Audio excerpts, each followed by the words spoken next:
اقرأوا الفاتحة.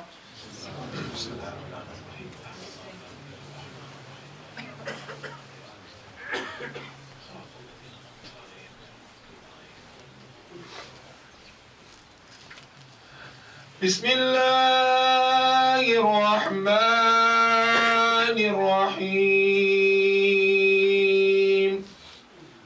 والحمد لله رب العالمين،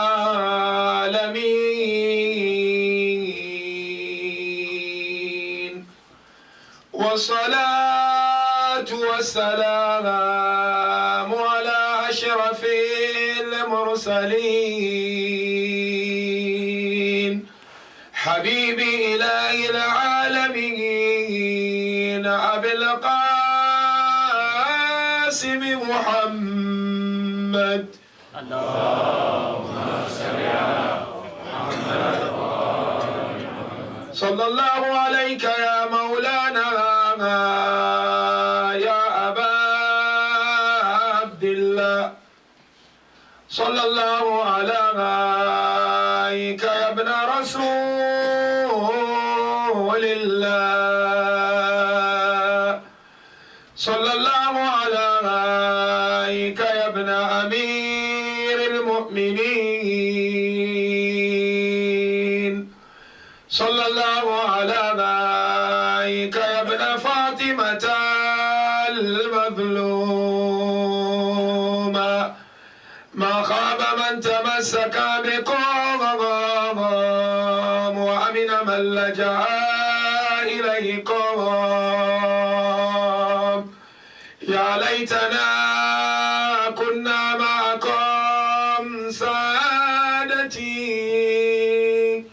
فنفوز والله فوزا عظيما.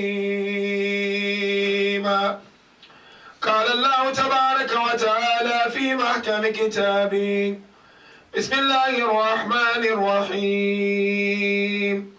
كان الناس أمة واحدة فبعث الله النبيين مبشرين ومنذرين وأنزل معهم الكتاب بالحق ليحكم بين الناس فيما اختلفوا. آمنا بالله صدق الله العلي العظيم. صلوات.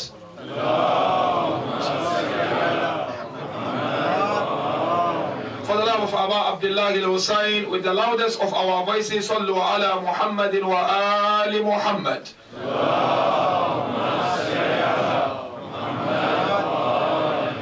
For the love of Imam Sahib al-Asr wa zaman, Ruhi wa arwah al-alamin liturabi maqdami al-fida, Sallu ala Muhammadin wa ali Muhammad.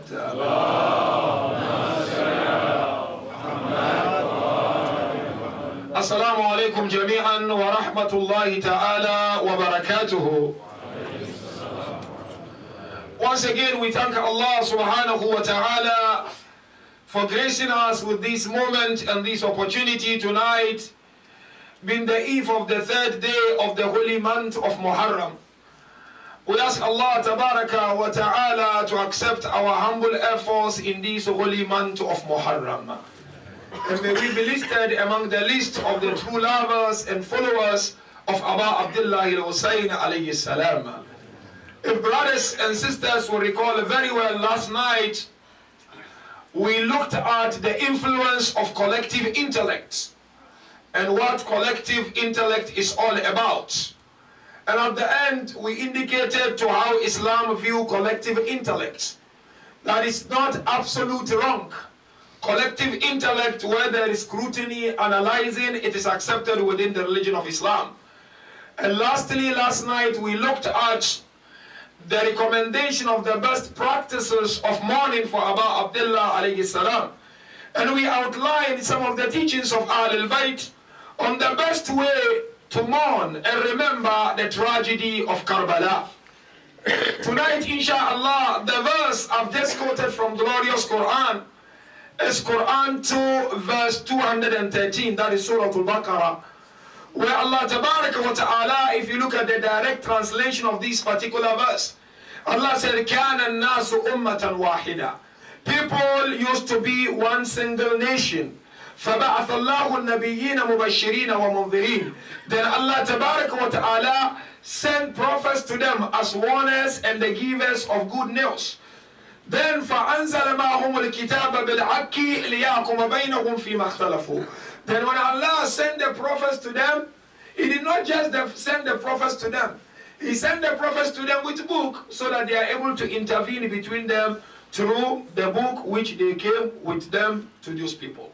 Now, departing from this verse of glorious Quran, our topic of tonight will be the foundation of building a successful and cohesive community in the Quran. And our examination of tonight will be of the following stages.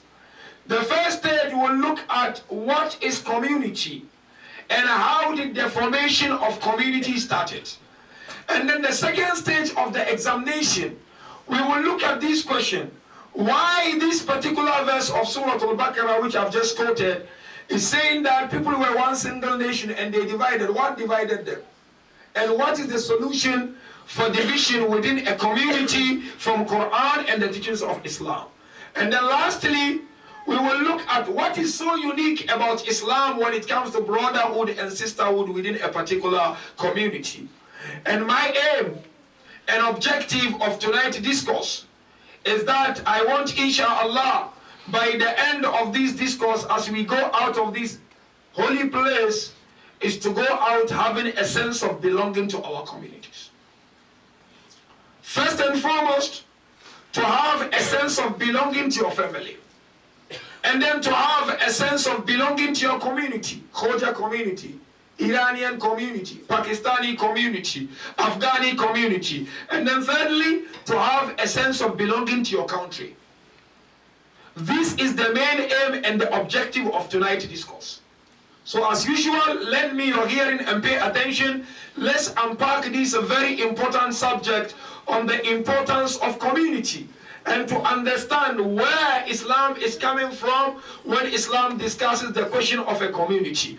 And inshallah, at the end of it all, once we have this sense of belonging, we need to develop a spirit of giving back to our community. We need to develop a spirit of serving our community, irrespective of the challenges, irrespective of the backlashes, irrespective of how people will view us. My aim is to ensure that we instill this love of our community and the love of our country and the love of our city. As Muslims, we need to lead by example. We need to show people of the world that there is no better faith, there is no better way of life that teaches us to love our country and to love serving our country unconditional than the religion of Islam. The first examination is this: what is a community? And how did a community start? Community, in a very simple definition, as you go into sociology, there are so many definitions of what community is all about. But the simplest one and the best one, in my personal view, is when a group of people come together, governed by one norm, governed by one culture, governed by one institution. Those group of people are called community. They may be in deserts. So long as they come together, 2 people, 3 people, 4 people, 5 people, under one norm, under one culture, wherever they are regarded as community. No. They may be in a village, in a remote area. So long as they come together, trying to organize themselves under one norm, under one law, they are regarded as community. And same thing applies to those of us who are living in big cities. So long as we come together, we organize ourselves to follow one constitution, we are regarded as a community. So the bigger example, like Hussaini Islamic Center. We are one community because we are governed by one constitution. We are all Khoja, so we come together under one umbrella. Pakistani community, they have their own constitution, but that being a Pakistan, bring them together. We are British. We are equal in front of British law. We are a community as the entire citizens of this country. But now the next line is this. How did community start? In other words, what was the need for the formation of a community? What made Adam and Hawa from being individuals to a community and society? In other words, what transformed an individual to a community? Because if I look at myself and I look at you, we are all from different family. You as an individual from your family, you as an individual from your family, but we came together here and we formed a community. What is the need for that? These needs that I'm going to outline, my respected brothers and sisters and fathers and mothers, are very, very important. And that should be in a position to change our thinking towards our community. From bad to good. That should instill a spirit of volunteering in our communities and in our countries. What was the need for community to be formed? There are three types of need that scholars discussed. The first one, they said a natural need. Second one is compelling need. And third one is need by choice. Let's explain these three needs and we ask ourselves, our need to belong to a community, our need to have a sense of belonging is within which one of these three needs? First one is a haja fitriya, as they mention in Arabic and in their riwayat. What is natural need? Can you take a guess? Natural need is an example of our need for food. We need food. That is why you look at most of our mosque centers. If they are in Niyaz, there is Niyaz, of course, apart from Muharram and Safar. If there is Niyaz, a lot of people come to the mosque. But if there is no Niyaz, few people come. It's a reality. Our need for food is natural. We need food. You can't survive without food. It's a natural need. But what is compelling need? Compelling need is our need for medication. Sickness is not natural. Sickness is not something by essence. I go to the doctor, my GP, for medication or for consultation because I'm compelled because of this sickness that is happening. It's not natural for me to be sick. Allah Ta'ala created us in such a way that if we look after ourselves properly, we may not be sick. So therefore, when I go to hospital, I'm compelled. It's not natural thing. The third need is need by choice. Haja ikhtiyariya. What is need by choice? It's my need to look beautiful, to look handsome, to look attractive. It's not a natural need to look handsome. It's not I'm not compelled. Although many times people make themselves compelled, man. They think that they will not fit in the community. So they tend to get out of being themselves. Now the criteria are others and not themselves. But to wear a beautiful clothes is need by choice. I have a choice to wear this, I have a choice to wear that. So now question. To have a sense of belonging to your community and to have a sense of belonging to your country, Britain, United Kingdom, United States, Tanzania, Kenya, Uganda, is it a natural need? Is it a compelling need? Is it a need by choice? Now there are two opinions amongst our scholars. meaning within the school of thought of Ahl al-Bayt and based on Quran. I don't want to go outside Quran. The first opinion is the opinion of Allama Tabatabai in Tafsir al-Mizan. I just want to give you this opinion, then we go forward to the main opinion which is celebrated by a majority of our scholars. Why do I have to belong to this community, Hussaini Islamic Center? Why do I have to be proud of being a member of this community? Why do I have to be proud to be a Briton or British? Why do you have to be proud to be someone in Peterborough, for instance? Allama Tabatabai, according to his own opinion, he said it is a compelling need according to him.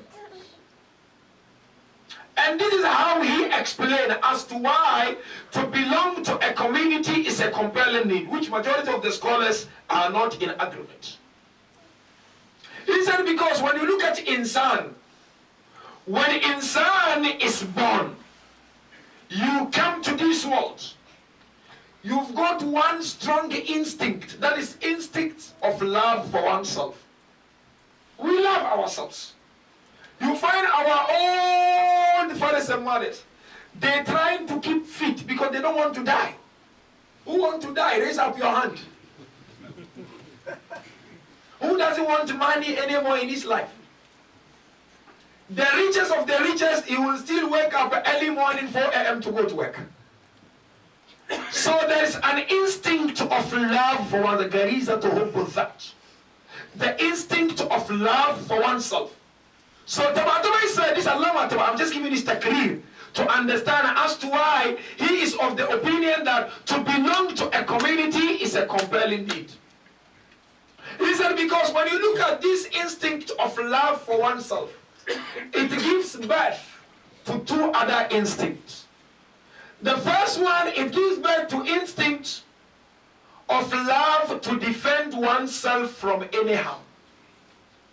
And the other one, he said, it gives birth to an instinct of drawing any goodness to oneself. So example, he said, if I sense there is going to be danger, I defend myself. You look at a small child, infant. If you put your hand just next to his eye or her eye, the child will try to move the hand. He will try to push your hand because you have that instinct to defend yourself from any harm. And then of course you have instinct to bring any goodness to you. That's insan. Insan by nature is selfish. Any goodness, you look at yourself first before you look at others. So Tabatabai said because insan is like that, he realized that for him to survive in a community, he needs to go into partnership and contract with others. They also have the same instinct. They don't want to be harmed.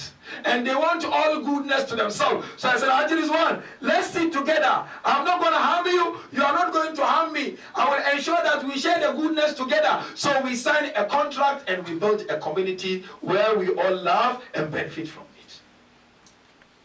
And the example is like countries to countries. You find two countries sharing one border.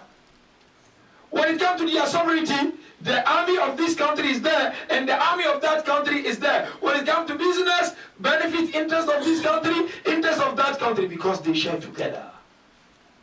Here, when you go to Quran, Quran 43 verse 32, Allah outlined this. أهم يقسمون رحمة ربك نحن قسمنا بينهم معيشتهم في الحياة الدنيا ورفعنا بعضهم فوق بعض درجات ليتخذ بعضهم بعضا سخريا. Allah Tabarak wa Ta'ala said, I am the one who distributes all these blessings and rahmah and mercy. But when I do that, I raise some of them over the others.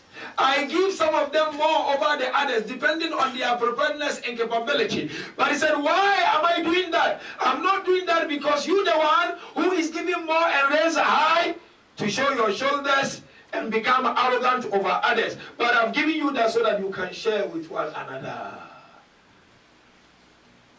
But when you look at the verses of Quran, brothers and sisters, and other traditions of Ahlul Bayt, they said no. Our need to have a sense of belonging to our community is a natural need. And I want, please, brothers and sisters, humbly pay attention to this point. our need to belong to a community, according to Quranic injunction, is a natural need, it's not a compelling need. So because when I'm inclined to a community and I have a sense of belonging to a community, it does two things in my life. And these two things are natural things that you need them naturally in your life. And you only get them, of course, you may get them somewhere, but not easy. You get them easily when you belong to a community. And they said, Al-insan ijtima'iyyun bit-taba. He said, by nature, in essence, you're a sociable person. You isolate yourself, you don't feel good. Something haunts you. It disturbs you when you isolate yourself. So number one, why is it that to have a sense of belonging is natural? Because they said, because naturally I need to express myself. I need to demonstrate my potential. I need to showcase my God-given talent. They said, how? So when we all sitting here in this community or in this mosque, Imam Bara, we are different talent altogether. You are an engineer. You are a pharmacist. You are optician. You are a laborer. You are a maulana. You are whatever. Now, if you do not belong to a community, how are you going to benefit from this talent? Naturally, I have to demonstrate. Our sons and daughters, when they go to schools and university, they learn different things. If they don't belong to this country or they don't belong to the community of the world, where are they going to demonstrate what they have learned? If all of us are to become doctors, who will benefit from each other? So therefore, I need to have a sense of belonging to my country, to my community, number one, because I need to demonstrate my God-given talent and potential. Now you come to our community here. You being an engineer, when you go out, you work, you get money. But when you have a community like this, where you know it's volunteering, you know how fulfilling it is when you demonstrate your potential? How many of us are working and they are not happy here? Majority of people work, they are not happy. They're just doing because of the money.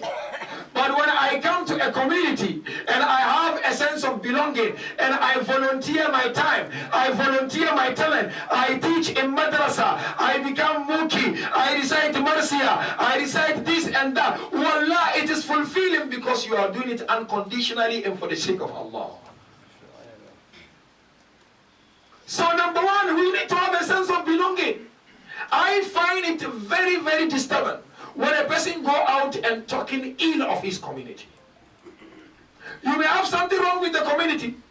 There is nobody who is a holy. But don't go and sell your community out there. If you want to talk about the illness of your community, discuss it within the community. You need to have a sense of belonging, because once you have that, you are able to demonstrate your God-given talent. You ask anyone who has worked and retired, ask retired, those who have retired. Well, every person who has retired, when you talk to the person, he will want to give back. If there is no place to give back, they feel bad. Look at our fathers, when they come, when the senior citizens, why they come?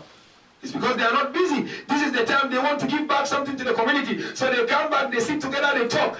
You will realize that. So the young brothers and sisters, I am passionately calling each and every one of you. Have a sense of belonging to your country. Be proud of being British. Be proud of being Khoja. Be proud of being Muslim. Be proud of being in Peterborough. This is the Islamic teaching. It's not about segregation. Segregation is haram. Racism is haram. But at the same time, Islam says, have a sense of belonging. It's natural. You cannot do away with it. Stay away from wanting to point wrongs and wrongs and wrongs and wrongs. Yeah. Criticize constructively. There's nothing wrong with that in Islam. And number two, what sort of natural need I have? Only when I'm in a community, I benefit from it. Tranquility and peace. Today, between you and Allah, brothers and sisters, when you look at other countries where Muslims are getting persecuted, then you look at yourself, I am a British. we are at peace. Don't you feel good? Sense of belonging bring about security.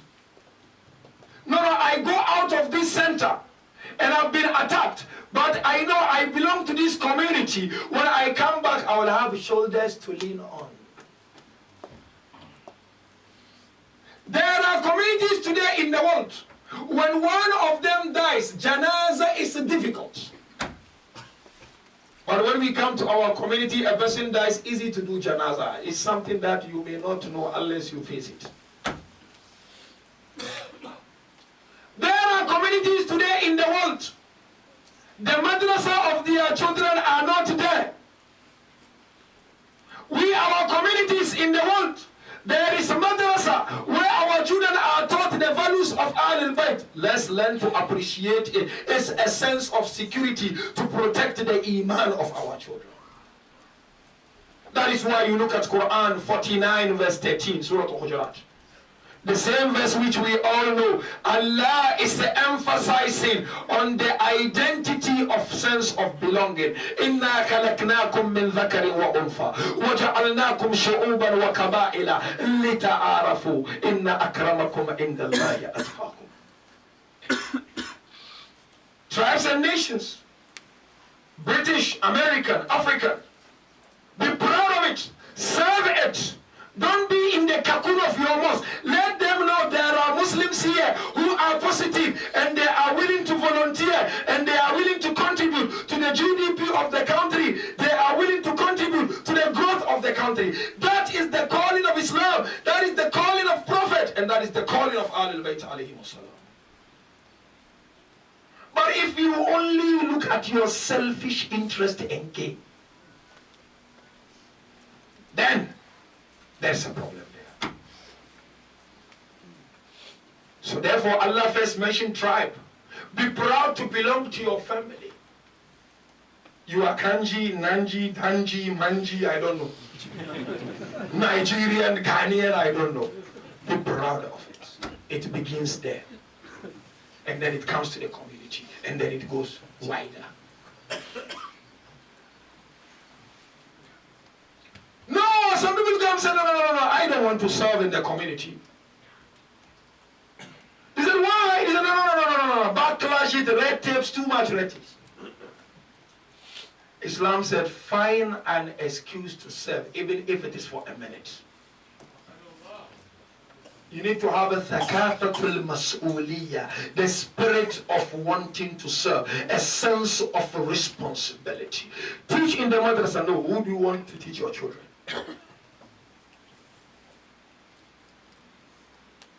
It's a volunteering work. Come, let's clean mosque, no? Who do you want to clean for you to come and pray?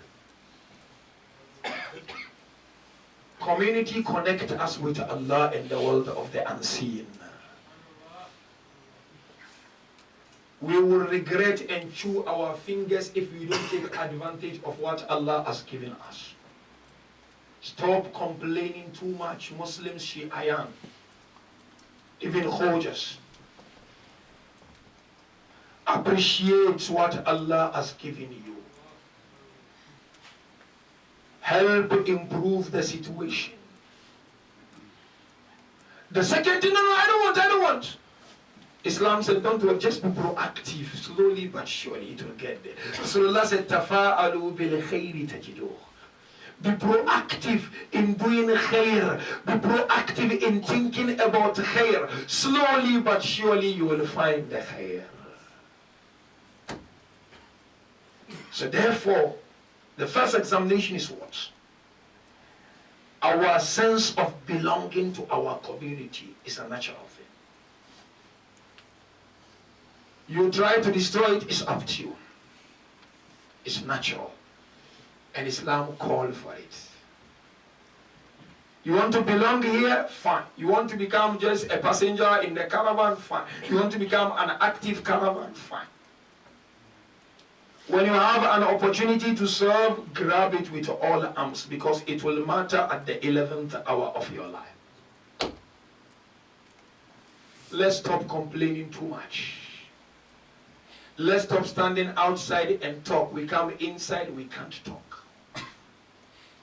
This is the behavior of Muslims all over the world. Let's be together and have this sense of belonging. Second stage of the examination, you look at the ayah, it's a very simple one. Allah said, كَانَ النَّاسُ أُمَّةً وَاحِدًا. They were one single nation, but then they got divided. What sort of division Allah is talking about? This is where I want to draw your attention. Because if you look at Quran, there are so many verses Allah mentioned the term ummah. But ummah in different verses doesn't mean nation or community. The verse I quoted, Baqarah 213, it's referred to it as community. But there is an ayah in Quran, Quran 16, verse 120. Allah said, Inna Ibrahima kana ummatan qanita. Ibrahim was a ummah. Why Allah referred to Prophet Ibrahim as a ummah? Quran is telling us it's ummah simply because Ibrahim had the love of the community at heart. Whoever has the love of the community at heart, Quran regard that person as a nation. You have the love of your country at heart. You have the love of your city at heart. You have the love of the community at heart. A Quran regard you as a ummah. You are a nation. Ibrahim alayhi salam would always think of the nation, would always think of the ummah. Hence Allah referred to him, you are ummah Ibrahim alayhi salam. And then you have Quran 21, verse 92. Allah said, Inna hadhihi ummatukum ummatan wahida. Indeed, this ummah is one ummah. It's referring to deen, religion. Your religion is one. Hence they said, you have tribal identity, you have national identity, and you have religious identity. And all these identities are important. You need to uphold them and you need to be proud of them. Now, but why Allah is saying they were divided? What sort of division? It's not a negative division, it's a positive division. And it happens everywhere. When we sit here, I see Muki. Muki, you are an opposition, like I mentioned earlier on. Haji, I don't know what you are, but I make you engineer, for instance. You are a Maulana, for instance. These are different for them. These are the divisions Quran is talking about.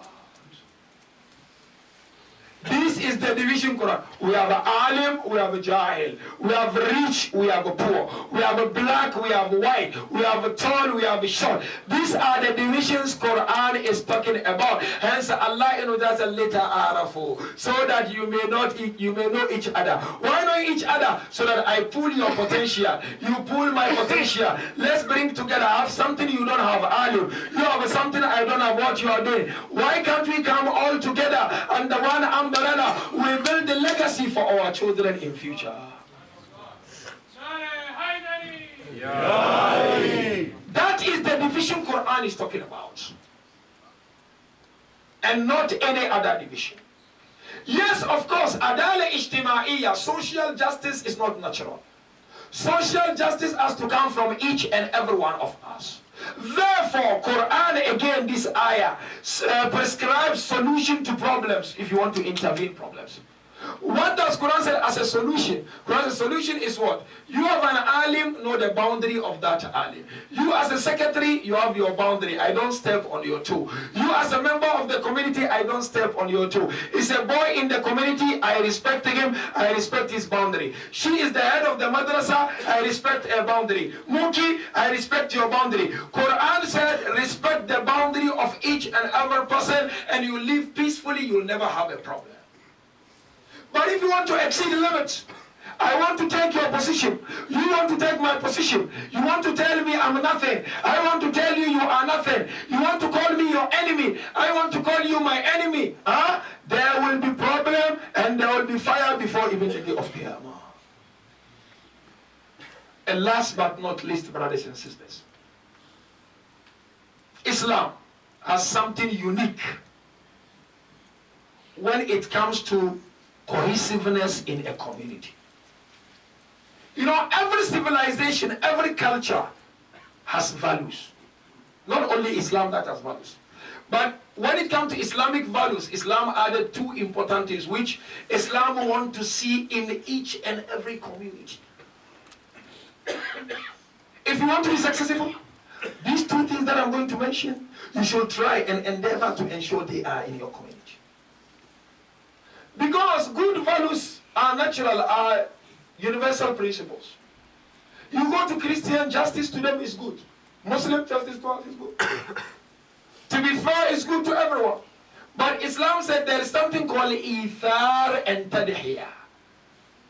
Islam said when you live in a community like this, our young and old, it's not only ihsan, I'm kind to you, I can't do it. That one is for primary.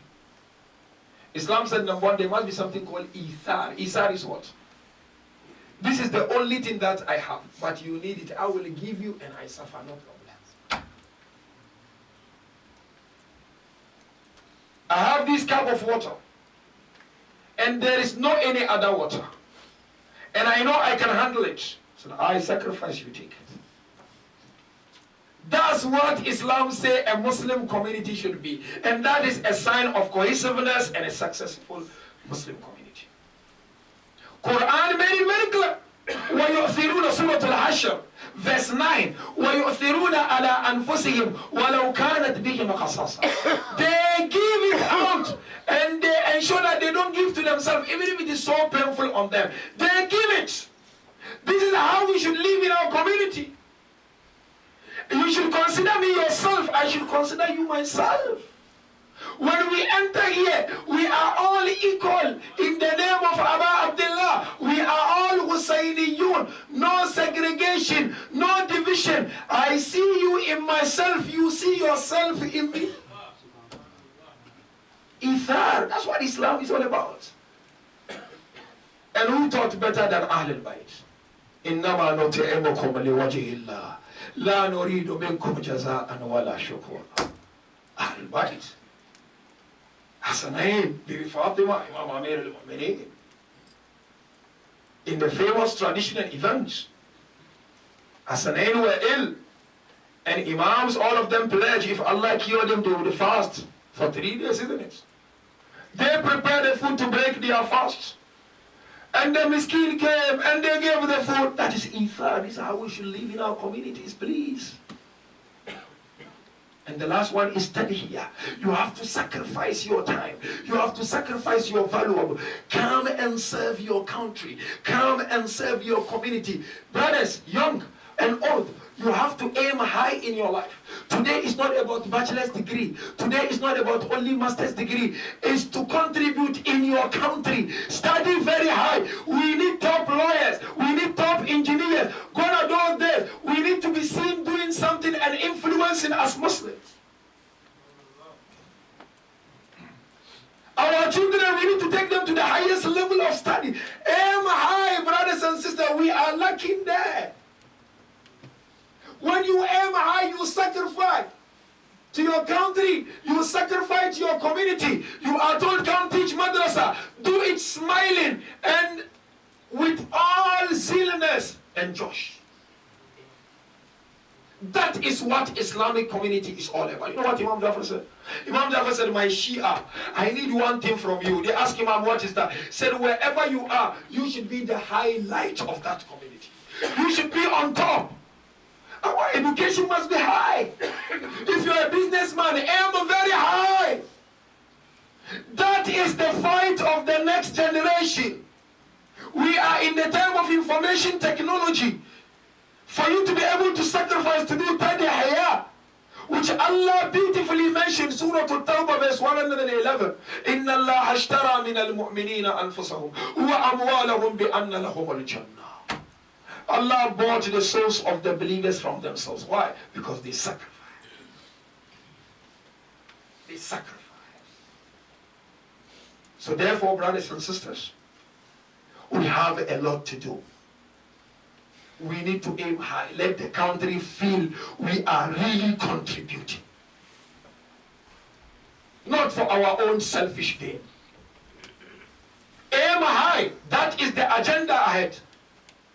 These children, they should be the stars of tomorrow, PhDs, top doctors. Aim high, and Allah will open the way for you as parents.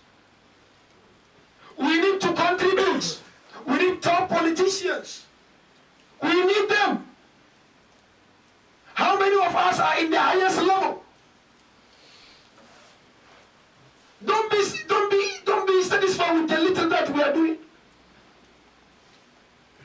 why we are the followers of Imam Ali. أنا مدينة العلم وعلي بابها. So therefore, let the language of love reign around us. لغة الحب, verbal expression of love.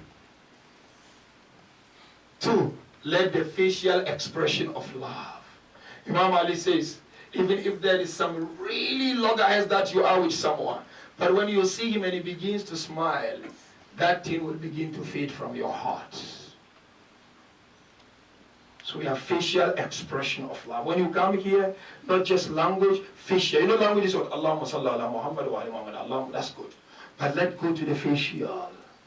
Smile. Come with smiling face. Rasulullah said, if he squeezes your face, you look at somebody with anger, it instills in the heart of both of them enmity. And the last one, lughatul jism, body language.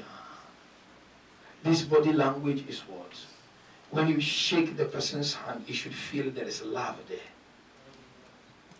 Prophet of Islam, he would shake someone's hands, he would not pull the hand until the person got tired to pull the hand. So our community should not be just a simple community. We are building community of people like Kumail ibn Ziyad al-Nakhai, Hur ibn Yazid al-Rayahi, Sheikh talks about him. We are building community of Salman al-Farisi, Muhammadi. So we have to aim high. My fathers, our elders, advise us, aim high. And bring back to the community. That is my aim of tonight's discourse. You may have so many problems, you may have challenges. You will never get it 100%. Even you and your wife, you may not get it 100%. Even you and your husband. But with sacrifice, we go along. Because Rasulullah said, if you are someone who always wants to point wrongs, it brings enmity. Be positive and you will get positive energy. But if you are always negative, you will be overwhelmed by negative energy. Let's try and Allah will help us. Therefore we conclude by looking at some of the highlights of the school of thought of Ahlul Bayt tonight. The ambassadors of Abu Abdullah alayhi salam and the ambassadors of Imam Amir al-Mu'mineen alayhi salam. No doubt, as we all know, every drop of tears for Abu Abdullah and his companions and families guarantee the forgiveness of Allah subhanahu wa ta'ala. I want to briefly begin with Maytham al-Tammar. Then we'll enter into Muslim bin Aqil alayhi salam. Maytham was a top student of Imam Amir al-Mu'mineen alayhi salam. But you know, Maytham was killed 2 weeks before Ashura, before Karbala. They got hold of Maytham and they tied his hands and they began to drag Maytham to the house of Umayr ibn Hunayth. You know, when they brought Maytham to the house of this person, you know what they did? They dug nails on the body of Maytham. Can you imagine you sitting someone begin to dig some nails on your body? When they dug those nails on his body, he would continue to talk about the values of Imam Amir al-Mu'mineen alayhi salam. Now you know what they did? They brought a knife and they placed a knife in the middle of his tongue. And they said, now you talk about Ali, let's see. If you talk about Ali, we'll cut your tongue. You know what, my son said, give me some few minutes. I want to talk about my master Ali. Then he said to them, do you want me to introduce you to who is my master Ali? He said, he's the one who achieved victory in Khaybar. My master is the one when all ran away, he remained in Uhud with Rasulullah. Maisam said, Wallah, my master was the one who killed Amr ibn Wudd al-Amriya. Now you know what they did? They placed the knife in the tongue of Maisam and they pushed Maisam on his back and he fell on a tree. Now when Maisam fell on a tree, they cut the tongue off. It reminds us of Muslim bin Aqil alayhi salam, the first ambassador of Abu Abdullah to the people of Kufa and Iraq. Abu Abdullah told them, I'm sending you my trustworthy amongst my Ahl al-Bayt, and I'm sending you my brother Muslim bin Aqil alayhi salam. But imagine how difficult was it for Muslim in Kufa, because when Muslim went, Mukhtar was already in prison.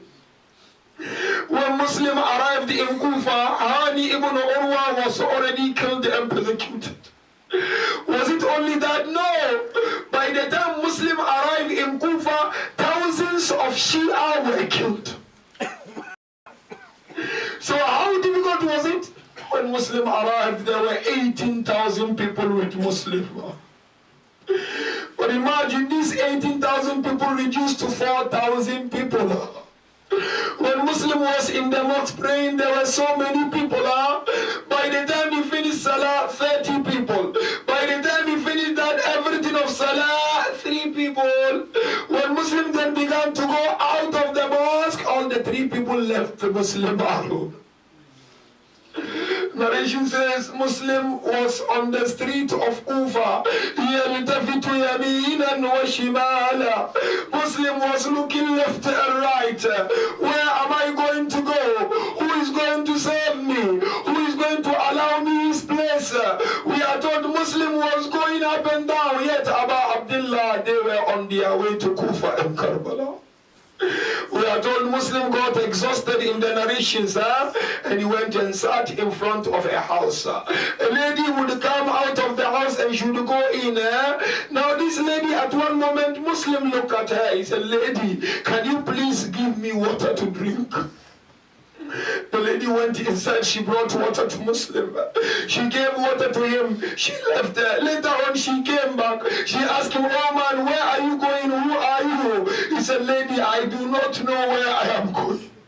Who are you, man? He said, I am Muslim bin Aqil. She said, are you the Muslim bin Aqil, the ambassador of Hussaini? He said, yes. Said, come, I will grant you asylum. Today when you come seeking asylum, you get everything. Muslim bin Aqil, the lady was hiding him in the house. She gave him everything. Later when her son came, he realized she was going up and down between the rooms, and he inquired and she took oath from him, you will not break the news. But of course he broke the news. He went and told Ibn Ziyad. The narration says Ibn Ziyad sent 300 people to the house of that lady. They began fighting Muslim bin Aqil. Narration says when they began fighting Muslim bin Aqil, they were fighting him from fronts. And they were coming one after the other. And Muslim was trying to ward them off one after the other. But when they realized that on one-to-one there was no way they could withstand Muslim, they decided to approach it from all angles altogether. We are told in the narration, they began to pelt him on his head. They were throwing stones on the head of Muslim bin Aqil. We are told he fell down and he tried to rise up. He then fell down again. Tried to rise up. He then fell down again. We are told in the narration, Muslim began to bleed all over his body. But then you know how did they take him to Ibn Ziyad to the castle? They dragged him on the floor, on the street of Kufa. And when they entered the castle, even Ibn Ziyad could not recognize the face of Muslim bin Aqil, because they beat him badly to such an extent that Ibn Ziyad could not even recognize the face of Muslim bin Aqil. Now Ibn Ziyad realized that the only thing was to kill Muslim. He said, take him up the roof of the palace And you know what they did to him? They tied his body. Then a Muslim said, I have 3 requests from you. First request, I owe someone money. When you kill me, please pay the money. Second request, please, when I die, give me Islamic burial. Third request, please inform Abu Abdullah not to come. But what was the response of Ibn Ziyad? He said, first request we'll give you. We will pay what you owe. But Muslim burial, nobody will even give you ghusl, let alone burial. And then number 3, we will not tell Hussein not to come. Hussein will find his death here with us. But you know how they killed the Muslim? It's terrible. They tied him up and they released half of his body. Half up, half down. And they placed the sword in the middle of the neck of Muslim. And when they placed it in the neck, they beheaded him. And as they were beheading, Muslim was saying, Alayka salam ya Aba Abdullah. We are told during that time, at the same time, when Muslim was saying, Alayka salam ya Aba Abdullah, Aba Abdullah stopped. Because there was the daughter of Muslim by the name Hamida. Abu Abdullah went towards this young lady. He began to pet her on her shoulder and on her head. And she said, oh, my uncle Hussein, what happened? Is my father alive or not? Then Abu Abdullah said, don't worry. My sons will be your brothers and my daughters will be your sisters. Then Sakina came next to Abu Abdullah and Hamida. She said, oh, my beloved father, is Hamida yatima? Arbabul Maqadir said, oh Sakina, you will know the meaning of yatima when Shimmer begin to slap your cheek. Arbabul Maqadir said, oh Sakina, you will know the meaning of yatima when they begin to pelt you in bazaar, inshallah. Now, Allahu Akbar, Arbabul Maqadir said, Abu Abdullah was there for Hamida, but who was there for Bibi Sakina on the 10th day of Muharram? Arbabul Maqadir said, who was there for Bibi Sakina when she witnessed Shimmer sitting on the chest of Abu Abdullah? Inna lillah wa inna ilayhi raji'un. وسيعلم الذين ظلموا أي منقلب ينقلبون والعاقبة للمتقين. Raise up your hands, brothers and sisters. Let's make dua. We ask Allah Tabaraka wa Ta'ala to grant us shafa and maghfirah. Ya Allah, we ask you sincerely, accept our azadari in this holy month of Muharram. Ya Allah, mu'mineen and mu'minat who have got their hajat, legitimate desires, may Allah fulfill those desires on their behalf, inshaAllah. Ya Allah, instill in us the inspiration to have a sense of belonging to our communities and to our countries. Allah, instill in us the spirits of wanting to volunteer in the name of Allah subhanahu wa ta'ala. We have brothers who have requested to ask from us and sisters, whatever their hajat may be, may Allah fulfill on their behalf. Labbaika ya Hussain, ma'atam al-Hussain, ya Hussain, ya Hussain.